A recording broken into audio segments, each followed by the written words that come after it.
ನಮಸ್ತೆ ದೊಡ್ಡಬಳ್ಳಾಪುರ. ಇದು ನಿಮ್ಮ ತ್ರಿವರ್ಣ ನ್ಯೂಸ್. ಕನ್ನಡ ಜಾಗೃತಿ ವೇದಿಕೆ ದೊಡ್ಡಬಳ್ಳಾಪುರ ತಾಲೂಕು ಮತ್ತು ಜಿಲ್ಲಾ ಘಟಕದ ವತಿಯಿಂದ 69ನೇ ಕನ್ನಡ ರಾಜ್ಯೋತ್ಸವ ಕನ್ನಡ ಹಬ್ಬವನ್ನು ನಂಜುಂಡೇಶ್ವರ ಕಲ್ಯಾಣ ಮಂಟಪದಲ್ಲಿ ಅದ್ದೂರಿಯಾಗಿ ಆಚರಿಸಲಾಯಿತು. ಕಾರ್ಯಕ್ರಮದ ಅಧ್ಯಕ್ಷತೆಯನ್ನು ವಹಿಸಿದ್ದ ಕನ್ನಡ ಜಾಗೃತಿ ವೇದಿಕೆಯ ರಾಜ್ಯಾಧ್ಯಕ್ಷರಾದ ಮಂಜುನಾಥ್ ದೇವಣ್ಣ, ಮಾಜಿ ರೇಷ್ಮೆ ಮಂಡಳಿ ಅಧ್ಯಕ್ಷರಾದ KM ಹನುಮಂತರಾಯಪ್ಪ, ಯೋಜನಾ ಪ್ರಾಧಿಕಾರದ ಮಾಜಿ ಸದಸ್ಯರಾದ NK ರಮೇಶ್, ಕನ್ನಡ ಸಾಹಿತ್ಯ ಪರಿಷತ್ತಿನ ನಿಕಟ ಪೂರ್ವ ಅಧ್ಯಕ್ಷರಾದ ಪ್ರಮೀಳಾ ಮಹದೇವ್, ಕರ್ನಾಟಕ ಪತ್ರಕರ್ತರ ಕ್ಷೇಮಾಭಿವೃದ್ಧಿ ಸಂಘದ ರಾಜ್ಯಾಧ್ಯಕ್ಷರಾದ ಟಿಪ್ಪು ವರ್ಧನ್, ಕರ್ನಾಟಕ ನೇಕಾರರ ರಕ್ಷಣಾ ವೇದಿಕೆ ರಾಜ್ಯಾಧ್ಯಕ್ಷರಾದ HS ಕುಮಾರಸ್ವಾಮಿ, ಕನ್ನಡ ಸಾಹಿತ್ಯ ಪರಿಷತ್ತಿನ ಕೋಶಾಧ್ಯಕ್ಷರಾದ ಸುರೇಶ್, ಕರ್ನಾಟಕ ರಾಜ್ಯ ದೇವಾಂಗ ಸಂಘದ ಮಹಿಳಾ ಅಧ್ಯಕ್ಷರಾದ ವತ್ಸಲ, ಕನ್ನಡ ಜಾಗೃತಿ ವೇದಿಕೆಯ ಮಹಿಳಾ ರಾಜ್ಯ ಕಾರ್ಯದರ್ಶಿಗಳಾದ ಕವಿತಾ ಪೇಟೆಮಠ, ಪ್ರಜಾ ವಿಮೋಚನಾ ಚಳುವಳಿಯ ಪ್ರಧಾನ ಕಾರ್ಯದರ್ಶಿ ಚೆನ್ನಿಗರಾಯಪ್ಪ, ಹಿರಿಯ ಮುಖಂಡರಾದ ಚನ್ನಬಸವರಾಜ್ಯ, ಡಾಕ್ಟರ್ ಕುಮಾರ್, ಕನ್ನಡ ಜಾಗೃತಿ ವೇದಿಕೆಯ ಜಿಲ್ಲಾಧ್ಯಕ್ಷರಾದ ನಾಗರಾಜ್, ಹಿರಿಯ ಮುಖಂಡರಾದ ಅಗ್ನಿ ವೆಂಕಟೇಶ್, ತಾಲೂಕು ಅಧ್ಯಕ್ಷರಾದ ಶಶಿಧರ್ C, ಕಾರ್ಮಿಕ ಘಟಕದ ಅಧ್ಯಕ್ಷರಾದ ಗುರುಪ್ರಸಾದ್, ಸಂಘಟನೆಯ ಮಹಿಳಾ ಮುಖಂಡರಾದ ಸುಮಾಲಿ ರಾಮಾಚಾರಿ, ಕೃಷ್ಣವೇಣಿ, ಮಹಿಳಾ ತಾಲೂಕು ಅಧ್ಯಕ್ಷರಾದ ಮುನಿರತ್ನಮ್ಮ, ಸಂಘಟನಾ ಕಾರ್ಯದರ್ಶಿಗಳಾದ ಗೌರಮ್ಮ ಎಲ್ಲರ ಸಮ್ಮುಖದಲ್ಲಿ ಕಾರ್ಯಕ್ರಮವನ್ನು ಅದ್ದೂರಿಯಾಗಿ ಜರುಗಿಸಲಾಯಿತು. ಹಾಗೂ ಕೊಂಚ ತಡವಾದರೂ ತನ್ನ ಹುಟ್ಟೂರಿನಲ್ಲಿ ನಡೆದ ಕಾರ್ಯಕ್ರಮವನ್ನು ಮುಗಿಸಿಕೊಂಡು ಬಂದ JDS ಮುಖಂಡರಾದ ಹರೀಶ್ ಗೌಡರು ಸಂಘಟನೆಯ ಬಗ್ಗೆ ಮಾತನಾಡಿ, ನಂತರ ಮುಂದಿನ ಚುನಾವಣೆಯಲ್ಲಿ ನಿಮ್ಮೂರಿನ ಮಗನಾದ ನನಗೂ ಒಂದು ಅವಕಾಶ ಮಾಡಿಕೊಡಬೇಕೆಂದು ದೊಡ್ಡಬಳ್ಳಾಪುರ ಜನತೆಗೆ ವಿನಂತಿಸಿಕೊಂಡರು. ಪ್ರಮುಖರ ಒಂದು ಸಂಗಮದಲ್ಲಿ ಕನ್ನಡ ಜಾಗೃತಿ ವೇದಿಕೆಯ ಈ ಒಂದು ಕಾರ್ಯಕ್ರಮ ಅದ್ದೂರಿಯಾಗಿ ನಡೆದು ಯಶಸ್ವಿಯಾದ ಸಂದರ್ಭದ ಕೆಲವು ಸನ್ನಿವೇಶಗಳನ್ನು ನೋಡುತ್ತಾ ಸಾಗೋಣ ಬನ್ನಿ.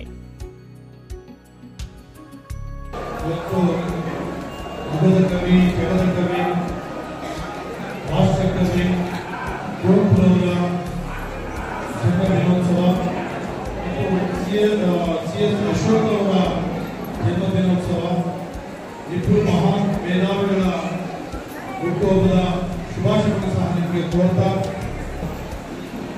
ಬಹಳ ಮುಖ್ಯವಾಗಿ ಉದ್ಯೋಗ, ಶಿಕ್ಷಣ ಮತ್ತು ಆರೋಗ್ಯ ಈ ಮೂರು ನಮಗೆ ಬಹಳ ಮುಖ್ಯವಾಗಿ ಮನಚಿಕೆಯಾಗಿ ಹೋಗಿದೆ. ಅದು ಉದ್ಯೋಗ ಅನ್ನೋದಂತೂ ನಮಗೆ ಸಿಗ್ತಾ ಇಲ್ಲ. ಇವತ್ತು ಇಲ್ಲಿ ಅನೇಕ ಶಾಲಾ ಮಕ್ಕಳಿದ್ದೀರಿ, ಕನ್ನಡದ ಮಕ್ಕಳ ಭವಿಷ್ಯವನ್ನು ರೂಪಿಸತಕ್ಕಂತಹ ಒಂದು ಸರ್ಕಾರಗಳು ನಮ್ಮನ್ನ ಆಳ್ತಾನೆ ಇದ್ದಾವೆ. ಅವರನ್ನ ಕನ್ನಡಕ್ಕಾಗಿ, ಕರ್ನಾಟಕಕ್ಕಾಗಿ, ಕನ್ನಡಿಗರಿಗಾಗಿ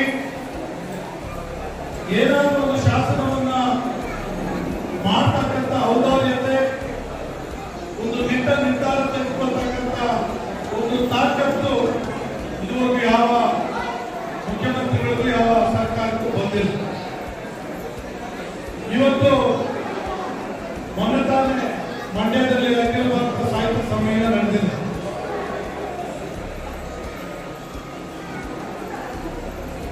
ಪ್ರತಿ ವರ್ಷವೂ ಕೂಡ ಸಾಹಿತ್ಯ ಸಮ್ಮೇಳನಗಳು ನಡೆಯುತ್ತೆ. 2 ದಿನ 3 ದಿನ ಕಾರ್ಯಕ್ರಮ ಮಾಡ್ತಾರೆ. ಕಾರ್ಯಕ್ರಮದ ಕೊನೆ ದಿನ ಒಂದಷ್ಟು ನಿರ್ಣಯಗಳನ್ನು ತೆಗೆದುಕೊಳ್ತಾರೆ. ಅದು ಉದ್ಯೋಗ ಇರ್ಬೋದು, ಶಿಕ್ಷಣ ಇರ್ಬೋದು, ಭಾಷೆ ಇರ್ಬೋದು, ಎಲ್ಲವನ್ನೂ ಕೂಡ ಒಂದಷ್ಟು ನಿರ್ಣಯಗಳನ್ನು ತೆಗೆದುಕೊಳ್ತಾರೆ. ಆದರೆ ಸರ್ಕಾರ ಆ ನಿರ್ಣಯಗಳನ್ನು ಅನುಷ್ಠಾನ ಮಾಡ್ತಕ್ಕಂಥ ಒಂದು ಕೆಲಸವನ್ನು ಇದುವರೆಗೂ ಮಾಡಲಿರ್ತಕ್ಕಂಥದ್ದು ನಿಜವಾಗ್ಲೂ ಕೂಡ ಒಂದು ದುರಂತ. ಕನ್ನಡಿಗರಿಗೆ ಇವತ್ತು ಉದ್ಯೋಗ ಅನ್ನೋದು ಒಂದು ಬದುಕು ಮತ್ತು ಅಸ್ತಿತ್ವ. ಈ ಬದುಕು ಮತ್ತು ಅಸ್ತಿತ್ವವನ್ನು ಕೊಡ್ತಕ್ಕಂಥದ್ದು ಸರ್ಕಾರದ ಕೆಲಸ. ಹಾಗಾಗಿ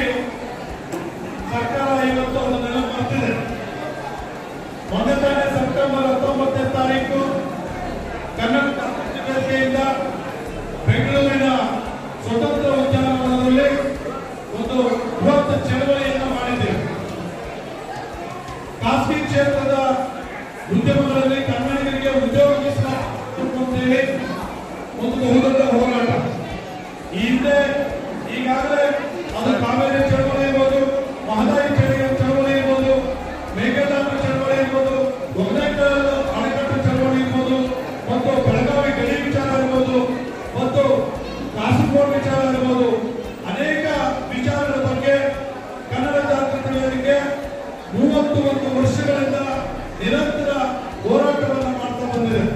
ಅನೇಕ ಹೋರಾಟಗಳು, ಅನೇಕ ಪೊಲೀಸ್ ಲಾಠಿ ಏಟ್ಗಳು, ಬೂಟ್ ಏಟ್ಗಳು, ಜೈಲುವಾಸ, ಸೆರೆವಾಸ ಎಲ್ಲವನ್ನು ಕೂಡ ಅನುಭವಿಸಿದರು. ಅದು ಯಾರಿಗಾಗಿ?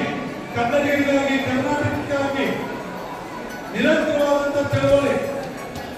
ಕರ್ನಾಟಕ ರಾಜ್ಯದಲ್ಲಿ ಇರ್ತಕ್ಕಂಥ ಹಿರಿಯ ಸಂಘಟನೆಗಳಲ್ಲಿ ಕೆಲವೇ ಹಿರಿಯ ಸಂಘಟನೆಗಳಲ್ಲಿ ಕನ್ನಡ ಜಾಗೃತಿ ವೇದಿಕೆ ಕೂಡ ಒಂದು. ಈ ಒಂದು ನಮ್ಮ ಉದ್ದೇಶ ಅಷ್ಟೇ, ಸಮಗ್ರ ಕರ್ನಾಟಕ ಅಭಿವೃದ್ಧಿ ಆಗಬೇಕು, ಕನ್ನಡಿಗ ಇವರ ಸಮಸ್ಯೆಗಳು ಬಗೆಹರಿಬೇಕು, ಕನ್ನಡಿಗ ಕರ್ನಾಟಕದಲ್ಲಿ ಸಾರ್ವಭೌಮನಾಗಿ ಬೆಳಿಬೇಕು, ಉಳಿಬೇಕು ಅನ್ನೋದು. ಇವತ್ತು ಪ್ರಪಂಚದ ಜಗತ್ತಿನ ಭಾಷೆಗಳಲ್ಲಿ, ಜಗತ್ತಿನ 6,000 ಭಾಷೆಗಳಲ್ಲಿ ಕನ್ನಡ ಭಾಷೆ 28ನೇ ಸ್ಥಾನದಲ್ಲಿದೆ ಮತ್ತು ಜ್ಞಾನಪೀಠದಲ್ಲಿ ಮೊದಲ ಸ್ಥಾನದಲ್ಲಿದೆ ಮತ್ತು ದೇಶ ಭಾಷೆಗಳಲ್ಲಿ 3ನೇ ಸ್ಥಾನದಲ್ಲಿದೆ. ಇಂಥ ಭಾಷೆಯನ್ನ ನಾವು ಮಾತನಾಡ್ತಕ್ಕಂಥದ್ದು ನಮ್ಮ ಹೆಮ್ಮೆ, ನಮ್ಮ ಪುಣ್ಯ. ಇದನ್ನು ನಾವು ಕಲಿಬೇಕಾಗಿದೆ. ಇಲ್ಲಿ ಕುಳಿತಿರ್ತಕ್ಕಂಥ ಅನೇಕ ಮಕ್ಕಳು ತಮ್ಮ ವೇಷಭೂಷಣಗಳನ್ನು ಹಾಕೊಂಡು, ಸಾಂಪ್ರದಾಯಿಕ ವೇಷಭೂಷಣಗಳನ್ನು ಹಾಕೊಂಡು ಇದ್ದೀರಿ. ಇವತ್ತು ನಿಮ್ಮದೇ ಆದಂತಹ ಕಾರ್ಯಕ್ರಮ ಕೊಡೋದಕ್ಕೆ ನೀವೆಲ್ಲರೂ ಕೂಡ ಸಿದ್ಧರಿದ್ದೀರಿ. ಇದನ್ನು ಶಾಶ್ವತಗೊಳಿಸಬೇಕಂತ ಒಂದು ಉದ್ದೇಶ ಕನ್ನಡ ಜಾಗೃತಿ ವೇದಿಕೆ ಇದೆ. ಯಾಕಂದ್ರೆ ಯಾವುದೇ ಕೆಲಸವನ್ನ ಮಾಡಬೇಕಾದ್ರೆ ಅದು ಸರ್ಕಾರದ ಮೇಲೆ ಒತ್ತಡ ತಂದು ಸರ್ಕಾರ ಯಾವುದೇ ಒಂದು ಕೆಲಸವನ್ನ ಅನುಷ್ಠಾನಗೊಳಿಸತಕ್ಕಂಥ ಕೆಲಸವನ್ನು ಮಾಡಬೇಕಾಗುತ್ತದೆ. ಆ ನಿಟ್ಟಿನಲ್ಲಿ ಕನ್ನಡ ಜಾಗೃತಿ ವೇದಿಕೆ ಕೆಲಸ ಮಾಡ್ತಾ ಇದೆ. ಇವತ್ತು ಕನ್ನಡ ಜಾಗೃತಿ ವೇದಿಕೆ ಕಳೆದ 30 ವರ್ಷಗಳಿಂದ ನಿರಂತರವಾದಂತಹ ಚಳವಳಿಯನ್ನು ಮಾಡ್ತಾ ಬಂದಿದೆ. ಉದ್ಯೋಗದಲ್ಲಿ ಕನ್ನಡಿಗರಿಗೆ ಆದ್ಯತೆ ಕೊಡಬೇಕು, ಶಿಕ್ಷಣದಲ್ಲಿ ಕನ್ನಡಕ್ಕೆ ಆದ್ಯತೆ ಕೊಡಬೇಕು, ಸರ್ಕಾರಿ ಶಾಲೆಗಳನ್ನು ಉಳಿಬೇಕು. ಆ ಸರ್ಕಾರಿ ಶಾಲೆಗಳಿಂದ 2500 ವರ್ಷಗಳ ಇತಿಹಾಸ ಇರ್ತಕ್ಕಂಥ ಕನ್ನಡ ಭಾಷೆ ಉಳಿಬೇಕಾಗಿದೆ. ಅದನ್ನು ಬೆಳೆಸುವಂತ ಜವಾಬ್ದಾರಿ ನಮ್ಮ ನಿಮ್ಮೆಲ್ಲರ ಮೇಲಿದೆ. ನಮ್ಮ ಮಂಜುನಾಥಣ್ಣನವರ ರಾಜ್ಯಾಧ್ಯಕ್ಷರ ಅಧ್ಯಕ್ಷತೆಯಲ್ಲಿ ಈ ದಿವಸ 69ನೇ ಕನ್ನಡ ರಾಜ್ಯೋತ್ಸವ ಸಮಾರಂಭ ಹಾಗೂ ನಮ್ಮ ನಗರದ ಶಕ್ತಿ ದೇವತೆಯಾದ ಮುತ್ತಾಲಮ್ಮ ತಾಯಿಯ ಒಂದು ಕುಂಭಪೂರ್ಣ ಸಮಾರಂಭವನ್ನು ಈ ದಿವಸ ಆರಂಭಿಸಿದ್ರಿ. ನಾನು ಈ ಕಾರ್ಯಕ್ರಮಕ್ಕೆ ತಡವಾಗಿ ಬಂದಿದ್ದಕ್ಕೆ ನಮ್ಮೇಲೆ ಕ್ಷಮೆಯನ್ನು ಕೋರ್ತಾ ಇಂದು ನನ್ನ 2025ನೇ ವರ್ಷದ ಕ್ಯಾಲೆಂಡರ್ ಬಿಡುಗಡೆ ಕಾರ್ಯಕ್ರಮ ನಮ್ಮ ಹುಟ್ಟೂರಿನಲ್ಲಿ ಹಮ್ಮಿಕೊಂಡಿದ್ದೆ. ಅದರ ಸಲುವಾಗಿ ಸ್ವಲ್ಪ ತಡವಾಗಿ ಮೊದಲನೇದಾಗಿ ನಮ್ಮೆಲ್ಲರಿಗೂ ಕ್ಷಮೆಯನ್ನು ಕೋರ್ತಾ ಈ ಕಾರ್ಯಕ್ರಮಕ್ಕೆ ಪ್ರತ್ಯಕ್ಷವಾಗಿ ಪರೋಕ್ಷವಾಗಿ ಸಹಕರಿಸಿದ ಹಾಗೂ ಈ ಕಾರ್ಯಕ್ರಮವನ್ನು ಬಹಳ ವಿಜೃಂಭಣೆ ಮಾಡಿದ ವೇದಿಕೆಯ ಸಂಘದ ಎಲ್ಲ ಪದಾಧಿಕಾರಿಗಳಿಗೆ ಅದನ್ನ ಅನಂತ ಧನ್ಯವಾದಗಳನ್ನ ತಿಳಿಸ್ತಾ, ಏನು ಈ ಕನ್ನಡ ಭಾಷೆ ವಿಚಾರವಾಗಿ ಸುಮಾರು ಸಂಘಗಳು ನಮ್ಮ ತಾಲೂಕಿನಲ್ಲಿ, ಜಿಲ್ಲೆಯಲ್ಲಿ ಹಲವಾರು ಕನ್ನಡ ಕಾರ್ಯಕ್ರಮಗಳನ್ನ ಆಯೋಜನೆ ಮಾಡ್ತಿದ್ದಾರೆ. ಅದೇ ರೀತಿ ನಮ್ಮ ನಾಗರಾಜನವರು ಪ್ರತಿ ವರ್ಷ ದೊಡ್ಡಬಳ್ಳಾಪುರದ ಹೆಸರನ್ನ ಉಳಿಸಿದ್ದಾರೆ. ಅವರು 69ನೇ ಕನ್ನಡ ರಾಜ್ಯೋತ್ಸವವನ್ನು ಆಚರಿಸ್ತಿದ್ದಾರೆ ಅಂದ್ರೆ ಅದೇನು ತಮಾಷೆ ಮಾತಲ್ಲ. ಒಂದು ಸಂಘವನ್ನು ನಡೆಸಿಕೊಂಡು ಹೋಗೋದು ಎಷ್ಟು ಕಷ್ಟ ಇದೆ ಇವತ್ತಿನ ದಿನಗಳಲ್ಲಿ. ಇವತ್ತಿನ ರಾಜಕೀಯ ವ್ಯವಸ್ಥೆಯಲ್ಲಿ ಕಷ್ಟ ಇದೆ. ಮುಂದಿನ ದಿನಗಳಲ್ಲಿ ನಮ್ಮ ಭಾಷೆ ವಿಚಾರವಾಗಿ, ವಿಶೇಷವಾಗಿ ನಮ್ಮ ತಾಲೂಕಿನಲ್ಲಿ ಬಹು ರಾಜ್ಯಗಳು, ಬಹು ದೇಶಗಳಿಂದ ಬಂದು ಹಲವಾರು ಕಂಪನಿಗಳು ಇಲ್ಲಿ ಕೈಗಾರಿಕೆಗಳನ್ನ ಸ್ಥಾಪನೆ ಮಾಡ್ತಿದ್ದಾರೆ. ನಾನು ನಿಮ್ಮಗಳ ಮುಖಾಂತರ ವಿಶೇಷವಾಗಿ ಕೇಳ್ಕೊಳ್ಳೋದೇನೆಂದ್ರೆ, ಏನು ನಮ್ಮ ಸ್ಥಳೀಯರಿಗೆ, ವಿಶೇಷವಾಗಿ ಕನ್ನಡಿಗರಿಗೆ ಉದ್ಯೋಗಾವಕಾಶಗಳನ್ನ ಒದಗಿಸಿಕೊಡುವ ಸಲುವಾಗಿ ನಿಮ್ಮ ಜೊತೆ ಯಾವುದೇ ಸಂದರ್ಭದಲ್ಲೂ ನಿಮಗೆ ಯಾವುದಕ್ಕೂ ಎದೆಗುಂದದೆ ಹೋರಾಟದಲ್ಲಿ ನಾನು ಸದಾ ನಿಮ್ಮೊಂದಿಗೆ ಇರ್ತೀನಿ. ಎಲ್ಲ ರೀತಿಯ ಸಹಕಾರವನ್ನು ಕೊಡ್ತೀನಿ ಅಂತ ಸ್ಥಳೀಯರಿಗೆ 50ರಿಂದ 60% ಸ್ಥಳೀಯರಿಗೆ ಉದ್ಯೋಗಾವಕಾಶ ಅವರ ವಿದ್ಯಾರ್ಹತೆಗೆ ಅನುಗುಣವಾಗಿ ಕೊಟ್ಟು, ಯಾಕಂದ್ರೆ ನಮ್ಮ ರೈತರನ್ನ ಅನಾಥರು ಮಾಡ್ತಿದ್ದಾರೆ, ಆದರೂ ಗೋಸ್ಕರ ಏನಾದರೂ ಒಂದು ಅನುಗುಣವಾಗಿ ನಮ್ಮ ಜನಗಳು ಸಹಾಯ ಆಗಬೇಕಲ್ಲ ಅಂತ ಹೇಳ್ತಾ, ಏನು ನಮ್ಮ ನಗರದಲ್ಲಿ ಸುಮಾರು ಸಮಸ್ಯೆಗಳು ಕಾಡ್ತಾ ಇವೆ. ಈ ಸಮಸ್ಯೆಗಳಿಗೂ ಸಹ ತಾಯಿ ಕುಂದಾಲಮ್ಮ ದೇವಿ ಮುಂದಿನ ದಿನಗಳಲ್ಲಿ ಒಳ್ಳೆಯ ಪರಿಹಾರವನ್ನು ಕೊಟ್ಟು ಒಳ್ಳೆಯ ನಮ್ಮ ತಾಲೂಕಿಗೆ ಅಭಿವೃದ್ಧಿ ಆಗಲಿ ಅಂತ ಬೇಡಿಕೊಳ್ತಾ, ನಾನು ಮುಂದೆ ನಂದು ಒಂದು ಸ್ವಾರ್ಥ ಇದೆ. ನಾನು ಈ ತಾಲೂಕಿನ ಮಗ, ಮುಂದೆ ನಮಗೂ ಒಂದು ಅವಕಾಶ ಕಲ್ಪಿಸಿ ಕೊಡಿ. ಯಾರ್ಯಾರೋ ಬಂದು ಏನೇನೋ ಮಾಡ್ತಾರೆ ನಮ್ಮ ತಾಲೂಕಲ್ಲಿ. ನಾವು ಇಲ್ಲೇ ಹುಟ್ಟಿ ಬೆಳೆದಿದ್ದೀವಿ. ಏನೋ ಒಂದು ತಪ್ಪು ಮಾಡಿದ್ರೆ ಒಂದು ನಿಮ್ಮ ಮಾತು ಕೇಳ್ಕೊಂಡು ಕ್ಷಮೆ ಕೇಳಿ ನಾನು ಮುನ್ನಡೆಸ್ಕೊಂಡು ನಿಮ್ಮ ಮನೆ ಮಗನ ಹೋಗ್ತೀನಿ. ಒಂಚೂರು ನನಗೂ ಒಂದು ಸ್ವಲ್ಪ ಆತ್ಮಸ್ಥೈರ್ಯ ತುಂಬಿ ಇವತ್ತಿನ ದಿವಸ ಒಂದು ಸಾಮಾನ್ಯ ಕುಟುಂಬದಿಂದ ಬಂದು ರಾಜಕೀಯದಲ್ಲಿ ತಾಲೂಕು ಮಟ್ಟದಲ್ಲಿ ಗುರುತಿಸ್ಕೊಂಡು ನಾನು ನನ್ನದೇ ಆದ ಸೇವೆಯನ್ನು ಕಳೆದ 4-5 ವರ್ಷಗಳಲ್ಲಿ ಮಾಡ್ತಿದ್ದೀನಿ. ನೀವು ಮುಂದಿನ ದಿನಗಳಲ್ಲಿ ಅದಕ್ಕೊಂದು ನ್ಯಾಯ ಕೊಡ್ತೀರಿ ಅಂತ ಕೇಳ್ತಾ ನಾನು ಮತ್ತೊಮ್ಮೆ ಈ ಸಮಾರಂಭಕ್ಕೆ ತಡವಾಗಿ ಕ್ಷಮೆಯನ್ನು ಕೇಳ್ತಾ, ಈ ಸಮಾರಂಭದಲ್ಲಿ ಭಾಗವಹಿಸಲು ಅವಕಾಶ ಕೊಟ್ಟಂತಹ ಈ ಸಂಘದ ಎಲ್ಲ ಪದಾಧಿಕಾರಿಗಳಿಗೂ, ನಮ್ಮ ಪ್ರವೀಣ್ ರವ್ರಿಗೂ, ನಮ್ಮ ಪ್ರವೀಣಾ ಮಾದೇವ್ ಅವ್ರಿಗೂ, ಹಾಗೂ ನಮ್ಮ ಪಕ್ಷದ ಮಹಿಳಾ ಮುಖಂಡರುಗಳು ಹಾಗೂ ಈ ವೇದಿಕೆಯ ಪದಾಧಿಕಾರಿಗಳಾದ ಮುನರತ್ನಮ್ಮರು ಅವರೆಲ್ಲ ಸ್ನೇಹಿತರಿಗೂ ಸಹ ಅವರು ಆಕ್ಚುಲಿ ಇವತ್ತು ಅಲ್ಲಿಗೆ ಬರಬೇಕಿತ್ತು. ಮುಖ್ಯ ಅವರು ನಿಮ್ಮ ಹೇಳಿದ್ದಕ್ಕೆ ನಾನು ಆಯ್ತು ಇವತ್ತಿನ ನಮ್ಮ ನಾಗರಾಜಣ್ಣ ಜೊತೆ ಕಾರ್ಯಕ್ರಮ ಮಾಡ್ರಿ ಅಂತ ಹೇಳಿ ನಾನು ಇವತ್ತು ಅದು ಕಾರ್ಯಕ್ರಮ ಮಾಡಿದೆ. ಅವ್ರ ಪಾಪ ನನಗೆಲ್ಲ ತರವಾದ ಸಹಕಾರ ನೀಡ್ಕೊಂಡು ಬಂದಿದ್ದಾರೆ. ಹಾಗಾಗಿ ಅವ್ರಿಗೂ ಸಹ ಎಲ್ಲ ಒಳ್ಳೇದಾಗಲಿ ಅಂತೇಳಿ, ನಿಮಗೂ ಭಗವಂತ ಒಳ್ಳೇದು ಮಾಡಲಿ ಅಂತೇಳಿ ನಾನು 2 ಮಾತುಗಳನ್ನು ಮುಗಿಸ್ತಿದ್ದೀನಿ. ಜೈ ಹಿಂದ್. ಕನ್ನಡ ಜಾಗೃತಿ ವೇದಿಕೆಯ ಇಂದಿನ ಕಾರ್ಯಕ್ರಮಕ್ಕೆ ನನ್ನನ್ನು ಆಹ್ವಾನ ಮಾಡಿದ್ದಕ್ಕೆ ಬಹಳ ಸಂತೋಷ ಅನ್ನಿಸ್ತು. ಯಾಕೆಂದರೆ ಈ ಒಂದು ಕನ್ನಡದ ಹಬ್ಬ, ಕನ್ನಡದ ಒಂದು ದಿನಾಚರಣೆ, ಕನ್ನಡದ ವೈಭವ, ಕನ್ನಡದ ಇತಿಹಾಸ ಇವತ್ತು ಇಡೀ ನಾಡಿನಾದ್ಯಂತ ಕೇವಲ ನವೆಂಬರ್ ತಿಂಗಳಲ್ಲೇ ಆಗಬೇಕಂತೇನಿಲ್ಲ. ನಿತ್ಯೋತ್ಸವದ ಥರ ದಿನನಿತ್ಯವೂ ಕೂಡ ಕನ್ನಡದ ಹಬ್ಬ ಜರುಗಬೇಕು. ಆ ನಿಟ್ಟಿನಲ್ಲಿ ನಾನು ಕೇಳಿದ ಹಾಗೆ ದೊಡ್ಡಬಳ್ಳಾಪುರ ಸುತ್ತಮುತ್ತಲ ಮತ್ತು ಬೆಂಗಳೂರು ಗ್ರಾಮಾಂತರ ಜಿಲ್ಲೆಯಲ್ಲಿ ಕನ್ನಡ ಸಾಹಿತ್ಯ ಸಮ್ಮೇಳನದ ಅನೇಕ ಕಾರ್ಯಕ್ರಮ ನಡೀತವೆ. ಆ ಒಂದು ಸಂದರ್ಭದಲ್ಲಿ ನಮ್ಮ ಕನ್ನಡ ಸಾಹಿತ್ಯ ಪರಿಷತ್ತಿನ ನಿಕಟಪೂರ್ವ ಅಧ್ಯಕ್ಷರಾಗಿರ್ತಕ್ಕಂಥ ಪ್ರಣಮ್ನವರು ಸಾಕಷ್ಟು ಸೇವೆಗಳನ್ನು ಮಾಡೋದ್ರ ಜೊತೆಗೆ ಏನು ಮೊದಲೆಲ್ಲ ಕನ್ನಡ ಸಾಹಿತ್ಯ ಪರಿಷತ್ತಿನ ವತಿಯಿಂದ ನಡೀತಕ್ಕಂಥ ಕಾರ್ಯಕ್ರಮಗಳಲ್ಲಿ ನಮ್ಮ ದೊಡ್ಡಬಳ್ಳಾಪುರ ಸುತ್ತಮುತ್ತಲಿರ್ತಕ್ಕಂಥ ಹಲವಾರು ಮಾಧ್ಯಮದ ಮಿತ್ರರನ್ನು ಕರಿತಿರಲಿಲ್ಲ. ಇವರು ಬಂದ ಮೇಲೆ ಕನ್ನಡದ ಕಂಪನ್ನು, ಕನ್ನಡದ ಇಂಪನ್ನು, ಕನ್ನಡದ ಸೊಬಗನ್ನು ತಿಳಿಸೋದಕ್ಕೋಸ್ಕರ ಮಾಧ್ಯಮಗಳು ಸಾಕಷ್ಟು ಶ್ರಮ ವಹಿಸ್ತವೆ. ಹಾಗಾಗಿ ಮಾಧ್ಯಮಗಳವ್ರನ್ನ ಕನ್ನಡ ಸಾಹಿತ್ಯ ಪರಿಷತ್ತದ ಯಾವುದೇ ಸಮ್ಮೇಳನದಲ್ಲಿ ಕರಿಬೇಕು, ಅವರು ಪಾಲ್ಗೊಳ್ಳುವಂತೆ ಮಾಡಬೇಕಂತೇಳಿ ಪ್ರಥಮವಾಗಿ ಪ್ರಮಣಮ್ನವರು ಭಾಳ ಒತ್ತು ಕೊಟ್ಟು ಕೆಲಸ ಮಾಡಿದರು. ಹಾಗಾಗಿ ಅನೇಕ ಕೆಲಸಗಳ ಜೊತೆಗೆ ಒಬ್ಬ ಅಧ್ಯಕ್ಷನೂ ಕೂಡ ಇಲ್ಲಿ ನೇಮಕ ಮಾಡಿದ ಒಂದು ಹೆಸರು ಪ್ರಮಣಮ್ನವ್ರಿಗೆ ಅದು ಸಲ್ತದೆ. ಅವರ ಪತಿಯವರಾಗಿರ್ತಕ್ಕಂಥ ಮಹಾದೇವ್ ಅವರು ಸ್ವತಃ ಸಾಹಿತಿಗಳು ಕೂಡ. ಹಾಗಾಗಿ ಕನ್ನಡದ ಒಂದು ಅಭಿಮಾನ, ಕನ್ನಡದ ಒಂದು ಅಭಿವೃದ್ಧಿಯ ಏಳಿಗೆಯ ಒಂದು ವಿಷಯ ಈ ದಂಪತಿಗಳಿಗೆ ಸಲ್ತದೆ ಅಂತಕ್ಕಂಥದ್ದು ನನ್ನ ವೈಯಕ್ತಿಕ ಅಭಿಪ್ರಾಯ. ಜೊತೆಗೆ ಈ ಕನ್ನಡ ಜಾಗೃತಿ ವೇದಿಕೆ ವತಿಯಿಂದ ಏನು ರಾಜ್ಯಾಧ್ಯಕ್ಷರಾಗಿರ್ತಕ್ಕಂಥ ಕೆ ಮಂಜುನಾಥ್ ದೇವ್ ಅವರು ಮತ್ತು ನಮ್ಮ ಅಗ್ನಿ ವೆಂಕಟೇಶ್ ಅವರು ಜಿಲ್ಲಾ ಮುಖಂಡರು ಮತ್ತು ಜಿಲ್ಲಾ ಅಧ್ಯಕ್ಷರಾಗಿರ್ತಕ್ಕಂಥ ನಮ್ಮ ನಾಗರಾಜ್ರವರು ಮತ್ತು ಅವ್ರ ಜೊತೆ ಇರ್ತಕ್ಕಂಥ ಅನೇಕ ಪದಾಧಿಕಾರಿಗಳ ಶ್ರಮ ಫಲದಿಂದ ಈ ಒಂದು ಕನ್ನಡದ ಜಾಗೃತಿಯ ಹಬ್ಬ ಬಹಳ ಸೊಗಸಾಗಿ ಮೂಡಿಬಂದಿದೆ. ನಮ್ಮ ಮಾಧ್ಯಮದ ವತಿಯಿಂದ ರಾಜ್ಯಾಧ್ಯಕ್ಷರಾಗಿರ್ತಕ್ಕಂಥ ಟಿಪ್ಪು ವರ್ಧನ್ ಅವರನ್ನ ಕರಿಬೇಕು, ಅವರನ್ನು ನಾವು ಪಾಲ್ಗೊಳಿಸ್ಬೇಕಂತಕ್ಕಂಥದ್ದು ನಮ್ಮ ಜಿಲ್ಲಾಧ್ಯಕ್ಷರ ಒಂದು ಕನಸಾಗಿತ್ತು. ಹಾಗಾಗಿ ಅವರ ಕರೆಗೆ ಹೋಗೊಟ್ಟು ಇವತ್ತು ನಾನು ಪಾಲ್ಗೊಂಡಿದ್ದೀನಿ. ಸಂತೋಷದಿಂದ ಭಾಗವಹಿಸಿ ಸುಮಾರು 1.5 ಗಂಟೆಗಳ ಕಾಲ ನಾನು ಈ ಒಂದು ಕನ್ನಡದ ಹಬ್ಬದ ಕಾರ್ಯಕ್ರಮವನ್ನು ವೀಕ್ಷಣೆ ಮಾಡಿ ಬಹಳ ಖುಷಿಯಾಗಿದ್ದೇನೆ. ನಾನು ನಾಡಿನ ಜನತೆಗೆ ಹೇಳಬೇಕಾದದ್ದಿಷ್ಟೇ, ಕನ್ನಡದ ಹಬ್ಬ ಕೇವಲ ನವೆಂಬರ್ ತಿಂಗಳಲ್ಲಿ ಆಚರಣೆ ಆಗೋದು ಬೇಡ. ಕನ್ನಡಿಗರಿಗೆ ಕೇವಲ ನಮ್ಮ ಜಿಲ್ಲೆಯಲ್ಲಿ ತಾಲೂಕಿನಲ್ಲಿ ಅನ್ಯಾಯ ಆಗೋದು ಬೇಡ.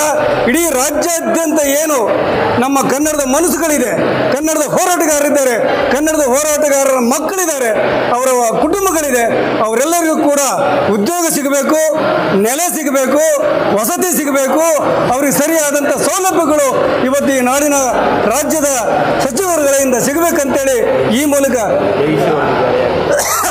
ನಾನು ಆಗ್ರಹಿಸ್ತೇನೆ.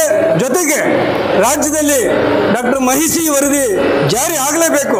ನಾನು ತುಂಬ ಹೃದಯದ ಸಂತೋಷದಿಂದ ಇವತ್ತು ಹೇಳ್ತೀನಿ, ಕನ್ನಡಕ್ಕೆ ಪ್ರಥಮ ಸ್ಥಾನ ನಮ್ಮ ರಾಜ್ಯದಲ್ಲಿ ದೊರಕಬೇಕಂತೇಳಿ 2004-2005 ಇಸ್ವಿಯಲ್ಲಿ ಸುಮಾರು 75 ಜನ ಪತ್ರಕರ್ತರನ್ನ ಕರ್ಕೊಂಡೋಗಿ ದೆಹಲಿಯ ಜಂತರ್ ಮಂತರ್ ಸರ್ಕಲ್ನಲ್ಲಿ ಕುಳಿತುಕೊಂಡು ನಾನೊಬ್ಬ ಹೋರಾಟ ಮಾಡಿದೆ.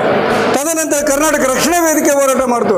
ಅದರ ಪರಿಣಾಮವಾಗಿ ಇವತ್ತು ಇಡೀ ರಾಜ್ಯದಲ್ಲಿ ನಿಟ್ಟಿನಲ್ಲಿ ಕನ್ನಡ ಸಾಹಿತ್ಯ ಪರಿಷತ್ತು ಇವತ್ತು ಎಚ್ಚೆತ್ತುಕೊಂಡು ಕೆಲಸ ಮಾಡಬೇಕಾಗಿದೆ.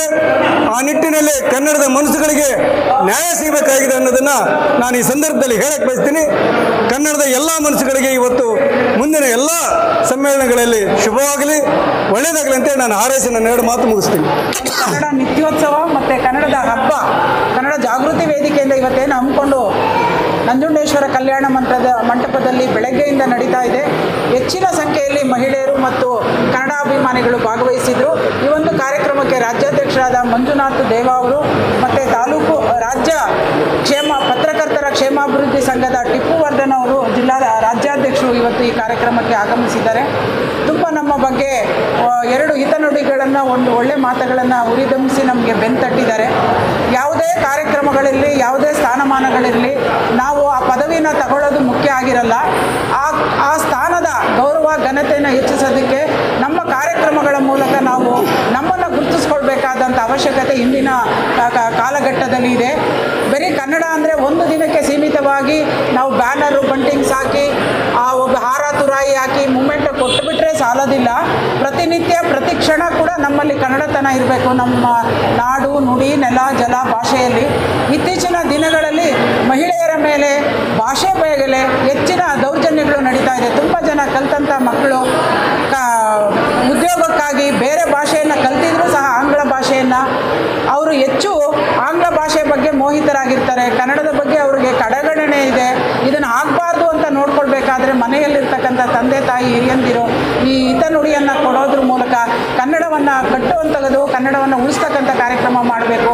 ತುಂಬ ಜನ ಹೆಣ್ಮಕ್ಳ ಬಗ್ಗೆ ಅವಹೇಳನಕಾರಿಯಾಗಿ ತುಂಬ ಸಣ್ಣ ರೀತಿಯಲ್ಲಿ ಅವ್ರನ್ನ ನೋಡೋದಾಗಲಿ, ಕಾರ್ಯಕ್ರಮಗಳಲ್ಲಿ ಅವ್ರನ್ನ ಕೆಟ್ಟ ರೀತಿ ನಡೆಸ್ಕೊಳ್ಳೋದಾಗಲಿ ಇದು ನಡೀತಾ ಇದೆ.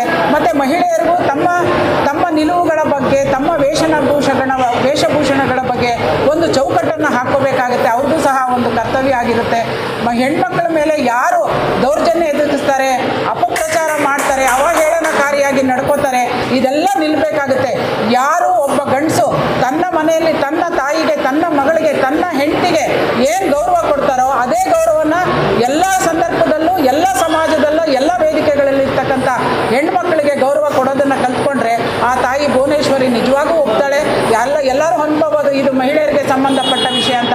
ಖಂಡಿತ ಅಲ್ಲ ರೀ. ಒಬ್ಬ ಹೆಣ್ಮಗಳಿಗೆ ಗೌರವ ಕೊಡ್ತೀವಿ ಅಂದರೆ ಅದು ಒಂದು ಕನ್ನಡತನ.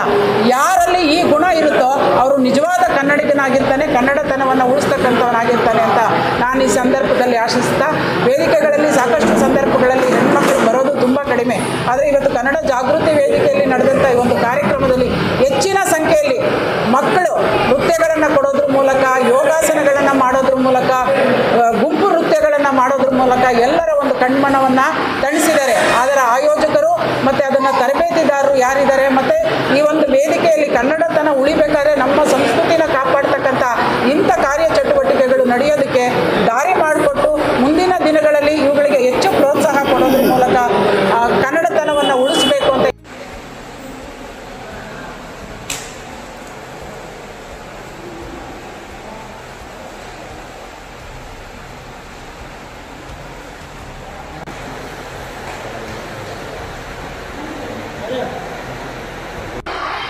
ಕನ್ನಡ ಜಾಗೃತಿ ವೇದಿಕೆಯಿಂದ ಈ ದಿನ ನಡೆದಂಥ ಕನ್ನಡ ರಾಜ್ಯೋತ್ಸವವನ್ನು ಎಲ್ಲರೂ ದೊಡ್ಡಬಳ್ಳಾಪುರದ ಜನತೆ ಎಲ್ಲರೂ ಬಂದು ಈ ಕಾರ್ಯಕ್ರಮವನ್ನು ಯಶಸ್ವಿಗೊಳಿಸೋದಕ್ಕಾಗಿ ಕಾರ್ಮಿಕ ಘಟಕದಿಂದ ಎಲ್ಲರಿಗೂ ಶುಭಾಶಯ ಕೋರ್ತಾ ನನ್ನ 2 ಮಾತುಗಳನ್ನು ಮುಗಿಸ್ತೀನಿ.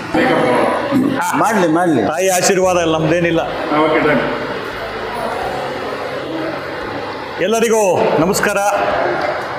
ಇವತ್ತಿನ ದಿವಸ ಒಂದು ಮರೆಯಲಾಗದ ದಿವಸ ಅಂತ ನಾನು ಹೇಳಲಿಕ್ಕೆ ಬಯಸ್ತೇನೆ.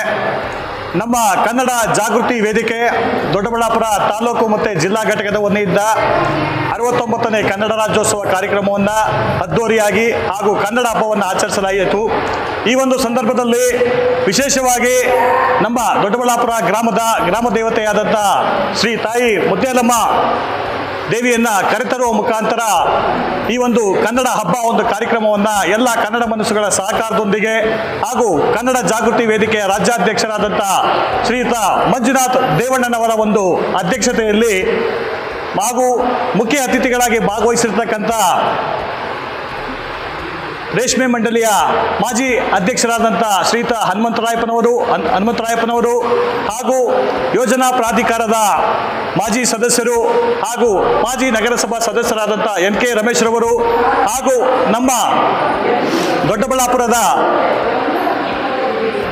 MLA ಸಾಹೇಬರಾದಂಥ ಶ್ರೀಯುತ ಧೀರಜ್ ಮುನ್ರಾಜ್ ಅವರು ಹಾಗೂ JDS ಮುಖಂಡರಾದಂಥ ಹರೀಶ್ ಗೌಡರವರು ಎಲ್ಲರ ಒಂದು ಸಹಕಾರದೊಂದಿಗೆ ಹಾಗೂ ಇನ್ನೂ ಹಲವಾರು ಗಣ್ಯ ವ್ಯಕ್ತಿಗಳ ಸಹಕಾರದೊಂದಿಗೆ ಈ ಒಂದು ಕನ್ನಡ ರಾಜ್ಯೋತ್ಸವ ಮತ್ತು ಕನ್ನಡ ಹಬ್ಬವನ್ನು ಎಲ್ಲ ಕನ್ನಡ ಮನಸ್ಸುಗಳ ಸಹಕಾರದೊಂದಿಗೆ ಎಲ್ಲ ಕನ್ನಡ ಪರ ಹೋರಾಟಗಾರರ ಸಹಕಾರದೊಂದಿಗೆ ಹಾಗೂ ವಿವಿಧ ಕನ್ನಡ ಪರ ಸಂಘಟನೆಗಳ ಮುಖಂಡರುಗಳು ಪ್ರಗತಿಪರ ಸಂಘಟನೆಗಳ ಮುಖಂಡರುಗಳ ಸಹಕಾರದೊಂದಿಗೆ ಹಾಗೂ ಮುಖ್ಯವಾಗಿ ನಮ್ಮ ಕನ್ನಡ ಜಾಗೃತ ವೇದಿಕೆ ಎಲ್ಲ ನನ್ನ ಕನ್ನಡ ಸೈನಿಕರು ನಮ್ಮ ಕನ್ನಡ ಜಾಗೃತ ವೇದಿಕೆ ಎಲ್ಲ ನಮ್ಮ ಕಟ್ಟಾಳುಗಳ ಸಹಕಾರದೊಂದಿಗೆ ಈ ಒಂದು ಕಾರ್ಯಕ್ರಮ ಅದ್ದೂರಿಯಾಗಿ ನಡೆದಿದೆ ಅಂತ ನಾನು ಹೇಳಲಿಕ್ಕೆ ಬಯಸ್ತೇನೆ ಬಂಧುಗಳೇ. ಮುಖ್ಯವಾಗಿ ಕನ್ನಡ ಜಾಗೃತಿ ವೇದಿಕೆ ಸರಿಸುಮಾರು 31 ವರ್ಷಗಳಿಂದ ಸತತವಾಗಿ ಕನ್ನಡ ನಾಡು ನುಡಿ ಜಲ ಭಾಷೆ ರೈತ ಪರ ಆಗಿರಬಹುದು, ಪ್ರಗತಿಪರ ಆಗಿರಬಹುದು, ಮಹಿಳೆಯರ ಪರವಾಗಿರಬಹುದು ಹಲವಾರು ಹೋರಾಟಗಳನ್ನು ಮಾಡುತ್ತಿರುವ ಹೆಮ್ಮೆಯ ಸಂಘಟನೆ ಅಂತ ನಾನು ಹೇಳಲಿಕ್ಕೆ ಬಯಸ್ತೇನೆ. ಈ ಒಂದು ಸಂದರ್ಭದಲ್ಲಿ ಈ ಒಂದು ಕನ್ನಡ ಹಬ್ಬದಲ್ಲಿ ನಮ್ಮ ದೊಡ್ಡಬಳ್ಳಾಪುರದ ಗ್ರಾಮ ದೇವತೆ ತಾಯಿ ಮುತ್ಯಾಲಮ್ಮ ತಾಯಿಯ ಒಂದು ಆಶೀರ್ವಾದದೊಂದಿಗೆ, ಭುವನೇಶ್ವರಿ ತಾಯಿಯ ಒಂದು ಆಶೀರ್ವಾದದೊಂದಿಗೆ, ಎಲ್ಲ ಕನ್ನಡ ಮನಸ್ಸುಗಳ ಆಶೀರ್ವಾದದೊಂದಿಗೆ ಈ ದಿವಸ ವಿಜೃಂಭಣೆಯಾಗಿ ನಡೆದಿದೆ. ನಿಮ್ಮೆಲ್ಲರಿಗೂ ನಮ್ಮ ಕನ್ನಡ ಜಾಗೃತಿ ವೇದಿಕೆ ವತಿಯಿಂದ ದೊಡ್ಡಬಳ್ಳಾಪುರ ತಾಲೂಕು ಘಟಕ ಮತ್ತು ಜಿಲ್ಲಾ ಘಟಕದ ವತಿಯಿಂದ ತುಂಬ ಹೃದಯದ ಧನ್ಯವಾದಗಳನ್ನು ಅರ್ಪಿಸ್ತಾ ಇದ್ದೇವೆ. ಎಲ್ಲರಿಗೂ ಶುಭವಾಗಲಿ, ಆ ತಾಯಿ ಶುಭವನ್ನು ಕೊಡಲಿ ಎಂದು ಹೇಳುತ್ತಾ ನಮ್ಮ 2 ಮಾತುಗಳನ್ನು ಮುಗಿಸ್ತೇವೆ. ಜೈ ಹಿಂದ್, ಜೈ ಕರ್ನಾಟಕ ಮಾತೆ. ಈ ಒಂದು ಸಂದರ್ಭದಲ್ಲಿ ಈ ದಿನ ನಮ್ಮ ಜಿಲ್ಲಾಧ್ಯಕ್ಷರಾದಂಥ ನಾಗರಾಜ್ ಸಾಹೇಬ್ರು ಹೇಳ್ದಂಗೆ ಈ ಒಂದು ಮರೆಯಲಾಗದ ದಿವಸ ಇವತ್ತು. ಯಾಕಂದರೆ ನಾವು ದೊಡ್ಡಬಳ್ಳಾಪುರದಲ್ಲಿ 69ನೇ ಕನ್ನಡ ರಾಜ್ಯೋತ್ಸವವನ್ನು ಹೆಸರಾಯಿತು ಕರ್ನಾಟಕ ಉಸಿರಾಗಲಿ ಕನ್ನಡ ಅನ್ನೋ ಒಂದು ನಾದಘೋಷದೊಂದಿಗೆ ಈ ಒಂದು ಕಾರ್ಯಕ್ರಮನ ಹಮ್ಮಿಕೊಂಡಿದ್ವಿ. ಕನ್ನಡ ಹಬ್ಬವನ್ನು ಆಚರಿಸಿದ್ವಿ. ಎಲ್ಲ ಗಣ್ಯಾತಿ ಗಣ್ಯರು ಈ ಒಂದು ಕಾರ್ಯಕ್ರಮಕ್ಕೆ ಆಗಮಿಸಿ ಅವರೆಲ್ಲ ಸಹಕಾರ ನೀಡಿ ಅದರ ಜೊತೆಗೆ ನಮ್ಮ ದೊಡ್ಡಬಳ್ಳಾಪುರದ ದೊಡ್ಡಬಳ್ಳಾಪುರ ತಾಲೂಕಿನಲ್ಲಿರ್ತಕ್ಕಂಥ ಅನೇಕ ನೃತ್ಯ ಮಂಡಳಿಗಳು, ಭರತನಾಟ್ಯ ಕಲಾಮಂದಿರಗಳು ಇವೆಲ್ಲ ಒಂದು ಆಯೋಜನೆಯೊಂದಿಗೆ ಈ ಒಂದು ಕಾರ್ಯಕ್ರಮ ಅತ್ಯಂತ ಯಶಸ್ವಿಯಾಗಿ ಇವತ್ತು ನೆರವೇರಿದೆ ಅಂತ ಈ ಒಂದು ಸಂದರ್ಭದಲ್ಲಿ ಹೇಳಲಿಕ್ಕೆ ಇಚ್ಛೆಪಡಿಸ್ತೀನಿ.